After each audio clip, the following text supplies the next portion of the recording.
¿Quién podría haber imaginado que la vida de Julián, tan plena y enriquecida por los libros y los recuerdos, se había reducido a un simple ciclo repetido de días que se deslizaban unos tras otros sin dejar huella? En sus manos los libros ya no eran un puente hacia otros mundos, sino una carga que le recordaba la ausencia, la de Helena, que había sido el motor de su vida durante tantos años. Mientras pasaba los dedos por las cubiertas de los libros, buscando alguna historia que lo atrapara, se preguntaba si aún quedaba algo de esa chispa que había sentido cuando era joven, cuando leer era una aventura y no un acto de supervivencia. Cada página que pasaba era un suspiro ahogado, cada línea una advertencia de que el tiempo, como un río sin freno, lo arrastraba sin remisión. El reloj de la pared, antiguo y pesado, marcaba las horas con un sonido metálico que parecía burlarse de la quietud que se había instalado en su vida. En algún momento, Julián había dejado de contar los días, porque en su mente ya no había una diferencia significativa entre ayer y hoy. Todo se fundía en una misma neblina, una espera interminable por algo que nunca llegaría, la vuelta de Helena, la restauración del orden que había conocido, o tal vez simplemente el fin de su propio relato.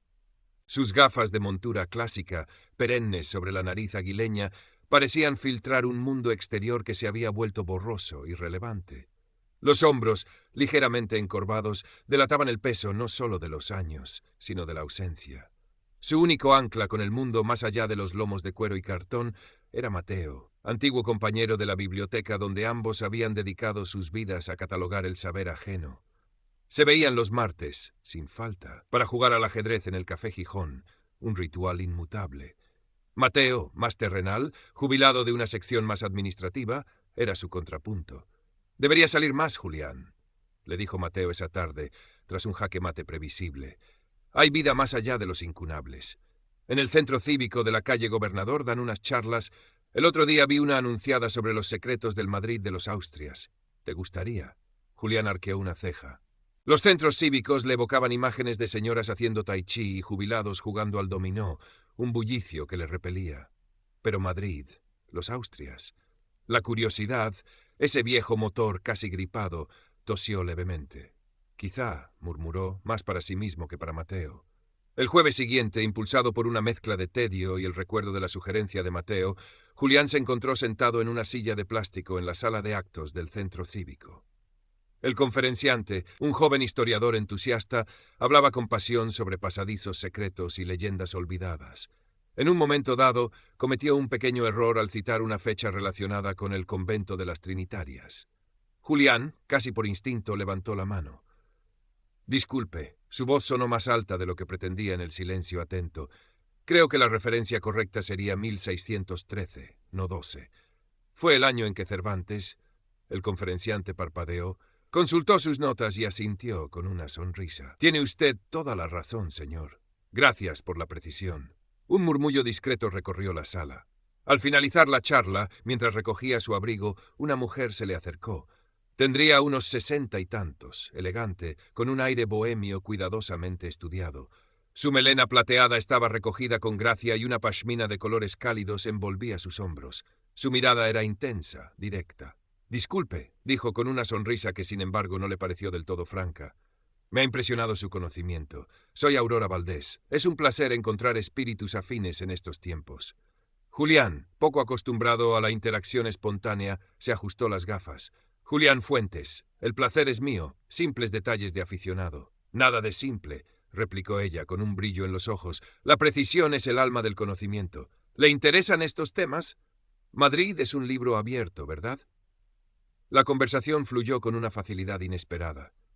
Hablaron de Lope, de Quevedo, de los cafés literarios perdidos. Aurora parecía conocer cada rincón, cada anécdota. Antes de darse cuenta, habían salido juntos del centro y caminaban despacio por la calle Huertas. Intercambiaron números de teléfono para seguir la conversación. Julián volvió a casa con una sensación extraña, una mezcla de la antigua cautela y una chispa de algo que se parecía peligrosamente a la ilusión. Los días siguientes adquirieron una nueva cadencia. Aurora llamaba, proponía un café en un local tranquilo cerca del Prado, un paseo por el Retiro, deteniéndose en la estatua del ángel caído para debatir sobre su simbolismo. Julián se encontraba esperando sus llamadas, preparando mentalmente temas de conversación, redescubriendo rincones de su propia ciudad a través de los ojos y las palabras de ella. Aurora era una conversadora excepcional. Sabía escuchar, hacer las preguntas justas, crear una atmósfera de intimidad intelectual que Julián no había experimentado desde los tiempos de Helena. Se sentía comprendido, estimulado. El silencio de su apartamento ya no le parecía tan denso. Ahora estaba poblado por el eco de las risas de Aurora, por la anticipación del próximo encuentro. «Pareces otro», le comentó Mateo durante su partida semanal. Había notado el cambio en Julián, una cierta ligereza en su porte, un brillo menos esquivo en la mirada. «Esa charla del centro cívico te ha sentado bien, o quizá fue la compañía». Julián sonrió, un gesto que últimamente practicaba más a menudo. «Se llama Aurora. Es muy interesante, culta. Compartimos muchas aficiones». «Ajá». Mateo movió un alfil con deliberación. «¿Y a qué se dedica la interesante Aurora?» «Bueno», Julián dudó. Aurora era elusiva sobre su presente. «No, creo que tuvo relación con el mundo del arte, galerías. Ha viajado mucho. Bueno, parece que no siempre tuvo suerte con los negocios o los socios». Mateo capturó un peón. «Ya, la mala suerte económica es muy frecuente en el mundo del arte y fuera de él. Ten cuidado, Julián. No todo lo que reluce es oro, ni siquiera en el barrio de las letras». Julián sintió una punzada de irritación. ¿Por qué Mateo tenía que ser siempre tan pragmático, tan agorero? ¿Acaso no podía alegrarse por él sin más? Quizás pensó con una deslealtad que le sorprendió. Mateo sentía una pizca de celos. Celos de la atención que dedicaba a Aurora, del tiempo que ya no pasaba rumiando su soledad frente al tablero de ajedrez. Sacudió la cabeza, desechando la idea. Mateo era su amigo, solo se preocupaba. Pero la advertencia, sumada a una vaga inquietud que a veces sentía con Aurora, quedó flotando en el aire. Aurora había empezado a deslizar comentarios sobre su situación. Nunca quejas directas, siempre envueltas en anécdotas cultas o reflexiones filosóficas. Hablaba de la dificultad de mantener cierto decoro con una pensión modesta, de lo injusto que era el mercado del arte para los verdaderos conocedores, de un pequeño proyecto de investigación sobre mujeres artistas olvidadas que le gustaría emprender si las circunstancias fueran otras. Lo hacía con una elegancia tal que resultaba difícil ver la petición bajo la superficie. Un día, admirando un broche antiguo en el escaparate de una joyería cerca de la Plaza Mayor, suspiró. «Una belleza así debería estar en un museo, o al menos en manos que la aprecien. Qué lástima que la belleza auténtica sea un lujo inalcanzable para algunos». Julián notó, sin embargo, que el abrigo que llevaba Aurora era de cachemira, y el bolso que colgaba de su brazo, aunque no nuevo, era de una marca reconociblemente cara. También recordó una anécdota sobre un viaje a Florencia que ella había contado. Al buscar luego información sobre la exposición que mencionó, las fechas no cuadraban del todo. Pequeñas disonancias, como notas desafinadas en una melodía por lo demás armoniosa. Las registraba en un rincón de su mente, el viejo hábito del archivero, pero el deseo de creer en la conexión, en la calidez que Aurora le ofrecía, era fuerte, demasiado fuerte, quizás. La relación se intensificó. Ya no eran solo cafés o paseos. Aurora lo invitó a una pequeña galería de arte en la calle Argensola, una galería que Julián no conocía y que parecía más bien un piso reconvertido con cuadros de dudoso gusto colgados en las paredes, donde le presentó al dueño, un hombre de aspecto resbaladizo que apenas les prestó atención. Le pidió prestada una pequeña cantidad de dinero. «Solo hasta el lunes, querido Julián, es que he olvidado la cartera y necesito pagar una factura imprevista». Julián se lo dio, incómodo no tanto por el dinero como por la situación. El lunes llegó y pasó sin que Aurora mencionara el préstamo. Cuando Julián, días después, lo insinuó torpemente, ella rió con ligereza. «Ay, Julián, qué cabeza la mía.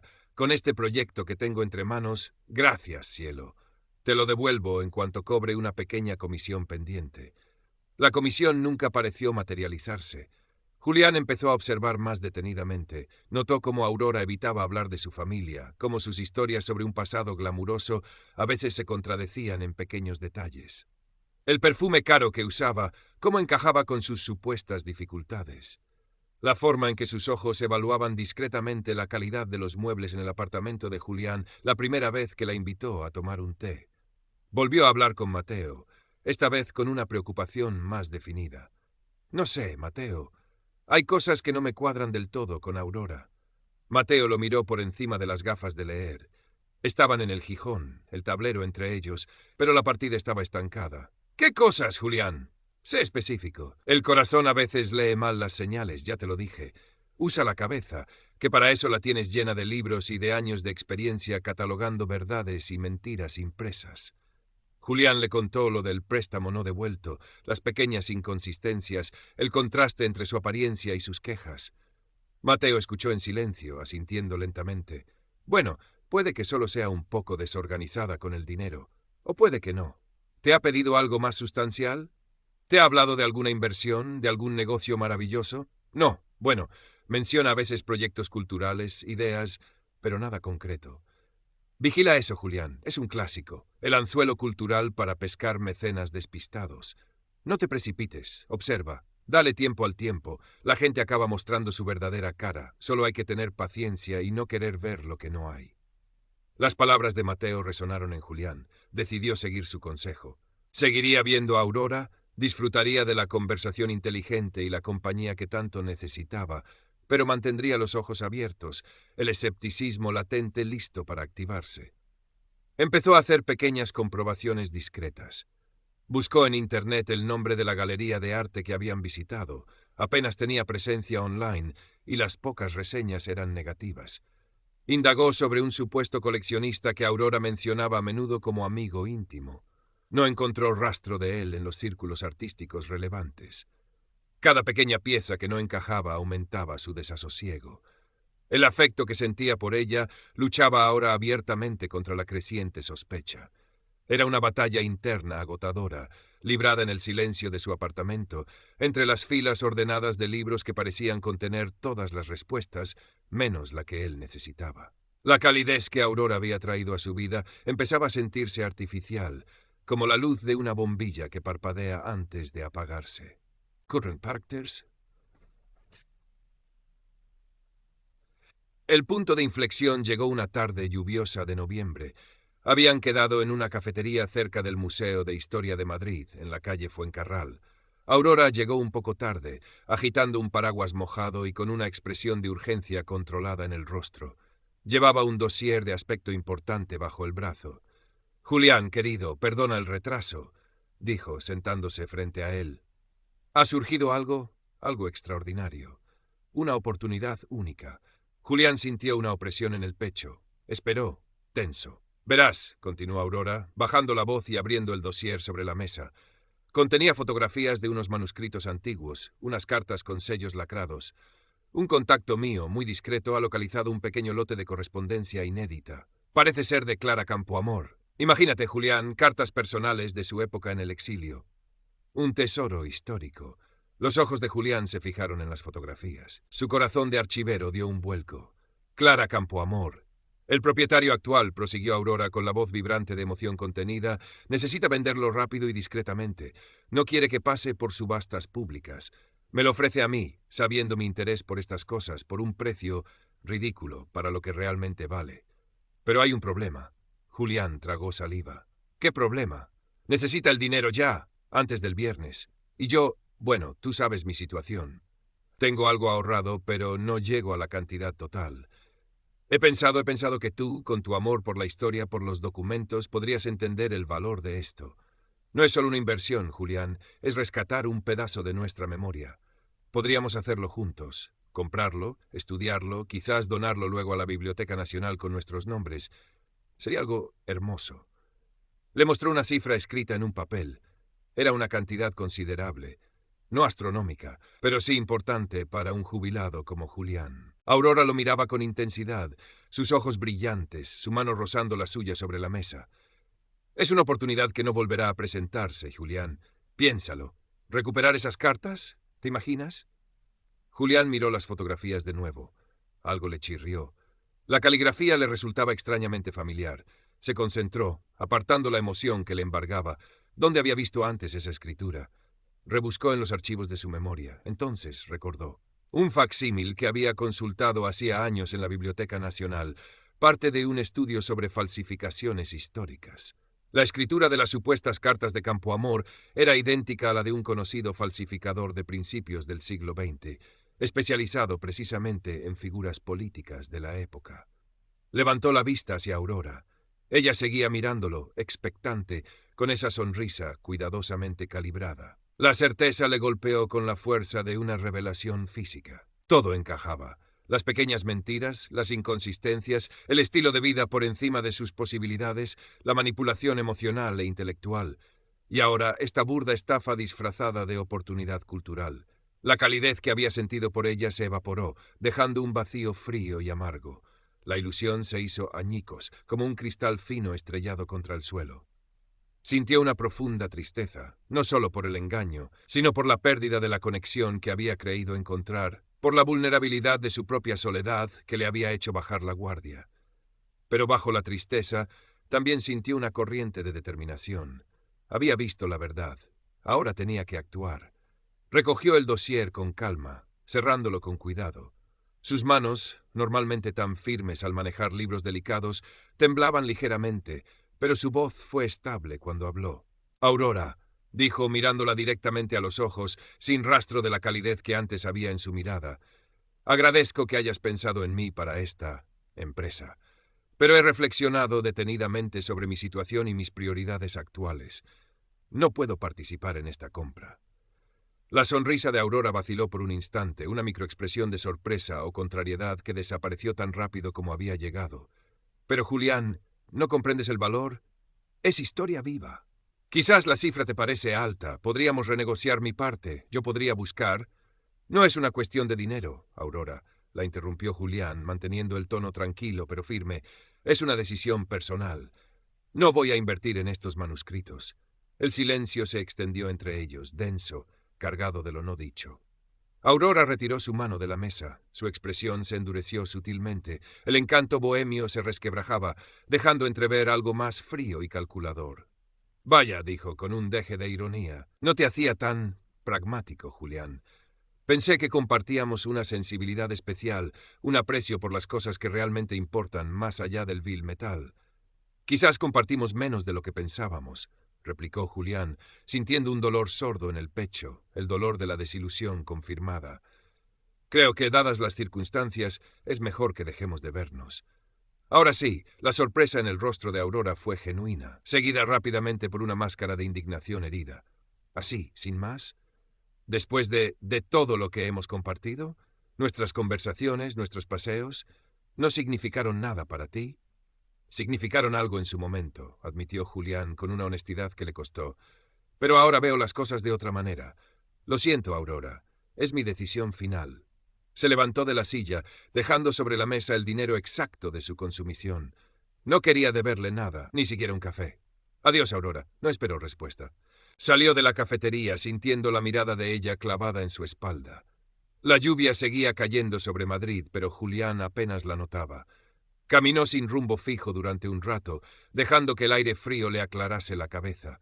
Sentía una mezcla confusa de emociones, la amargura del engaño, la tristeza por la ilusión perdida, pero también un profundo alivio. El alivio de haber escapado, de haber confiado en su instinto y en su capacidad de observación. Se había protegido, había defendido su pequeño mundo, su tranquilidad, su dignidad. Volvió a su apartamento, el refugio que ahora se sentía menos jaula y más fortaleza. El silencio ya no era opresivo, era el silencio familiar de siempre, el silencio de los libros que esperaban, pacientes, llenos de verdades y ficciones honestas. El martes siguiente, la partida de ajedrez con Mateo en el Café Gijón tuvo un aire diferente. Julián jugó con más concentración, sus movimientos eran precisos, casi implacables. Mateo lo observaba con curiosidad por encima del tablero. «Estás en forma hoy», comentó Mateo tras perder una torre. «¿Alguna novedad?» Julián suspiró, moviendo su caballo a una posición ventajosa. «Tuve una conversación definitiva con Aurora». Mateo levantó la vista, expectante. «¿Ah, sí? ¿Y bien? No volveremos a vernos», dijo Julián, sin apartar la vista del tablero. «Intentó proponerme un negocio, unos supuestos manuscritos de Clara Campoamor. Resultaron ser una falsificación bastante obvia». Mateo dejó escapar un silbido bajo. Lo sabía, o algo parecido. Siempre hay un negocio maravilloso esperando al jubilado solitario. ¿Cómo reaccionó ella? Se indignó, se hizo la víctima. Lo esperado. ¿Y tú? ¿Cómo estás tú? La pregunta de Mateo fue suave, desprovista de triunfalismo. Julián meditó su respuesta, tanto como meditaba su próximo movimiento. Decepcionado, admitió finalmente, triste por haber sido tan ingenuo, pero también aliviado y tranquilo. He hecho bien, Mateo. Mateo asintió lentamente, una rara expresión de orgullo en su rostro habitualmente adusto. Has hecho muy bien, Julián. Hay libros que es mejor cerrar, por muy bonita que pareciera la portada. Jaque. Julián sonrió levemente. El jaque era fácilmente evitable. La partida continuó, pero algo había cambiado entre ellos. La preocupación de Mateo se había transformado en respeto, y la reserva de Julián en una confianza renovada en el valor de la amistad auténtica, esa que no necesitaba adornos ni falsas promesas. En las semanas siguientes, Julián no se recluyó de nuevo en su caparazón. La experiencia con Aurora, aunque dolorosa, le había dejado una lección importante sobre sí mismo y sobre los demás. Era más consciente de su vulnerabilidad, sí, pero también de su fortaleza, de su capacidad para discernir y para poner límites. Siguió yendo al centro cívico, pero ahora elegía las actividades con más criterio. Se apuntó a un club de lectura sobre novela histórica española y a un taller de encuadernación artesanal. Eran actividades que le conectaban con sus pasiones de siempre, pero en un entorno seguro, sin expectativas equívocas.